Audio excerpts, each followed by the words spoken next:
В Архангельске 13 и 14 декабря на льду Дворца спорта профсоюзов прошел 4-й розыгрыш Кубка губернатора Архангельской области по хоккею среди мальчиков 2002-2003 годов рождения. Детский турнир собрал 6 команд из нашей области – Архангельска, Котласа, Вельска, Лайского, Дока.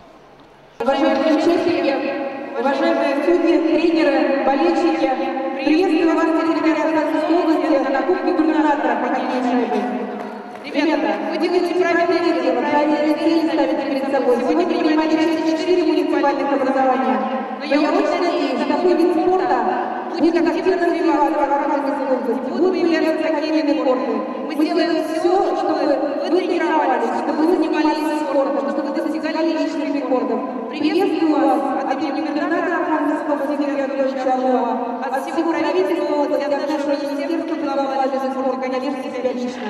Вперед! Дерзайте, творите, помните, что главное – правильная цель и плечо того человека, кто с вами играет в команде. Тогда все получится. Удачи, новых спортивных побед! Уже 4-й Кубок губернатора получается у нас в этом году. То есть первый провели в 2009 году, в 2010, в 2011 не получилось, были финансовые проблемы, потому что все у нас упирается в основном в аренду льда, а она дорогая. Вот в прошлом году и в этом году 4-й уже Кубок. А сколько команд участвует? Ну, получается 6 команд. Единственное, что у нас пришлось сделать у 2002 года своих 2 команды, потому что выпал Новодвинск, так как там тренер заболел, и ребята подзаболели, поэтому они не приехали. 3-е место на турнире заняла команда «Фрегат» из Котласа, переигравшая «Зарю» из Вельска 2-1. Хоккеем ребятам занимается 6-й сезон. Прогрессирует, результат налицо. Стараемся выезжать по мере возможностей, по мере финансов в другие регионы, представлять нашу область, так скажем, в других турнирах.